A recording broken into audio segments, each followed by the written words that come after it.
It turned out that he had physically torn his vocal cords from screaming incessantly.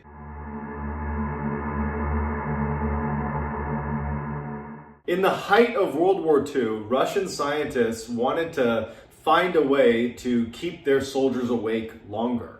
And so they devised this experiment, this human experiment, to test the effects of extreme sleep deprivation.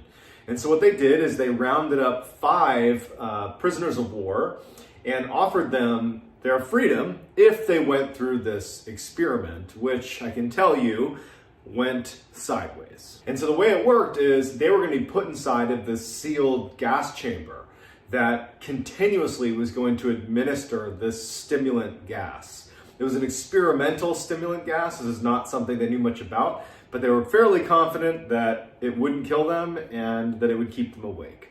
And so they put them inside the chamber and they started administering the gas. This was not at a time where they had closed circuit cameras. Those weren't around at the time. All they had was, they could put microphones in there, and they had these 5-inch thick little porthole windows. They had one porthole window where the researchers could look into the chamber itself. So the experiment begins, and really for the first 3-4 days, everything was pretty normal. At about the day 4 mark, the researchers started to notice a change in what they were discussing, the subjects.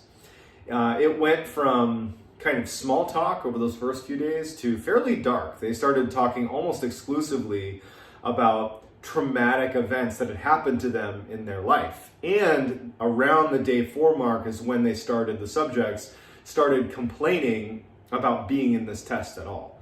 The first few days was filled with some optimism that this was their ticket out of the terrible situation they were in.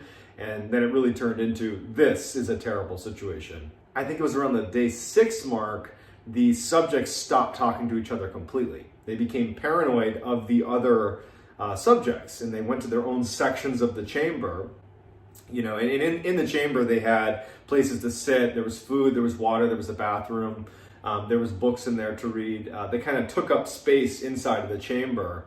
They began to believe that they could kind of like sell out their comrades in exchange for getting out of this experiment. So they would, one by one come up to the porthole or go over to one of the microphones that was obviously placed inside the chamber and start whispering these kind of imagined defenses of the other subjects to try to get them in trouble in exchange for being released from this experiment, which, that didn't do anything.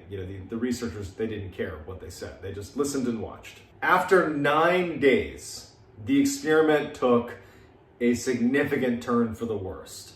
It was the morning of the 10th day, where the screaming began. One of the test subjects began screaming. And at this point, everybody is totally segregated. They're not talking to each other. They're muttering and whispering. And one of them just starts screaming. And so for 3 hours, they watch him scream at the top of his lungs and run back and forth across this little chamber until he stopped screaming, but he's still running. And they could kind of pick up on the microphone that he was still making sound, but it was like these little squeaks. It turned out that he had physically torn his vocal cords from screaming incessantly. The other subjects didn't react to the screaming at all. It was like it wasn't happening, but they're in this confined space, right? It's so loud in there. And all that happened is, as he's screaming, the other subjects began ripping out pages of the book, soaking them, and then pushing them up against the porthole glass, obscuring the view. So by the time the subject who had torn his vocal cords stopped, by the time he tore his vocal cords and it went quiet, the researchers couldn't actually see into the chamber anymore. And once the guy had torn his vocal cords, there was no more sound in the room. So their view is obscured, and now it's gone silent. After 3 days of talking about what they're going to do, of complete silence in the room.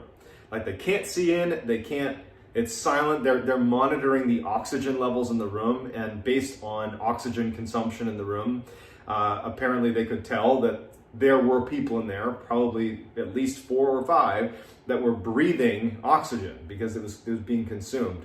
So they believed they were alive, but after 3 days of silence, which really didn't make any sense, they determined that, well, either our microphones are broken, and that's a problem, or there's something wrong with the subjects themselves. So they decided